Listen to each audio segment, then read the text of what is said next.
না আমি এটা জানবে মুসাফাই জানবো কত টাকা কি কি এজেন্ডা কি এটা নিয়ে বলতে আমি কিছু আমার নকশা বলি আচ্ছা যে হ্যাঁ ও হ্যাঁ কত লাগবে না হ্যাঁ আপনি যে হ্যাঁ সাথে খাইবেন কয়টা দিয়ে খাইবেন আপনি মানে সবাই খাওয়া দাওয়া 600 টাকা দিচ্ছি। আমরা তো সাব সেন্টারে আমি এত ডিটেইলস জানি না। আপনি দিচ্ছেন কয়টা আমরা 800 করে দিছি। ওই যে বললাম আমরা তো মানে সাব সেন্টারে আছি এত ডিটেইলস আমি বলতে পারবো না। টাকা যখন দিয়েছে তখন বলছে না যে এই জন্য লাগবে কি জন্য নিয়েছে না আমাকে জাস্ট বলছে যে টাকাটা নিয়ে আসেন এই আর একটা কথা না না নিজেরা বাজার করতে ইলিশ মাছের আইন না সেটা দিয়ে দিল ওটা আমাদের খাওয়ানোর জন্য না ওটা তাকে গিফট হিসেবে দিল এবং এই সিভিল সার্জন আপনার ওই যে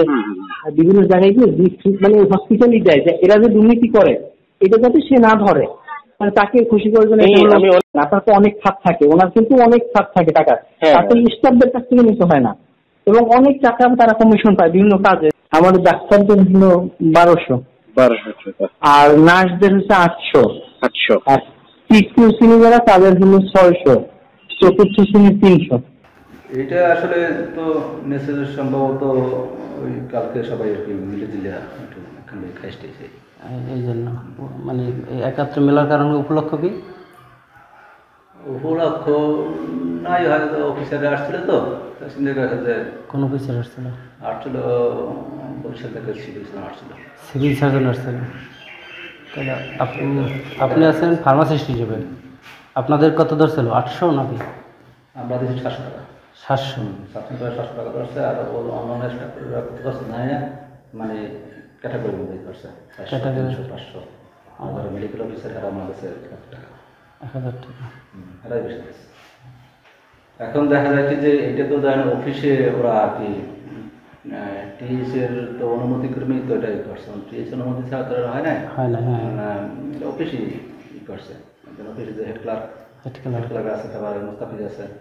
এরাই আর কি ওখানে যারা পরে যারা জব করে এটা কন্ট্রোলিং তো ওরা করে আমাদের দেখা যাচ্ছে যে আচ্ছা আইবে সিভিল সার্জন পরিদর্শন হিসেবে সেক্ষেত্রে আপনাদের কাছে এই টাকাটা ধরার মাইন্ড কি বলে মনে করেন আপনি এখন বলছে যে হেরা পয়েন্ট করবো আমরা 71 সময় তো 71 হওয়ার সুযোগ হয় না এরা চাইলে টিএস নিজে ব্যক্তিগতভাবে করতে পারে না সরকারেও তো একটা বরাদ্দ আছে জানেন এই ব্যাপারটা আমার একেবারেই জানা না আমি প্রথম শুনলাম এবং এটা আমি ঘোর বিরোধী আমি অনেস্টলি স্পিকিং আমি সকালে এসেছি এখন এসে একটু দই আর খেলাম যেটা বাস্তবতা কোনো টাকা পয়সা কিছু না একটু পানি খেলাম দেখলেন তো আপনি নিজেরাই 3টার সময় সেদিন কিছু খায় না এবং আমি মনে করি এ ধরনের কাজ আমার এখানে হওয়ার কথা না এটা আমার নাম করে যদি কেউ টাকা উঠায় এটা আমার মনে হয় না সত্য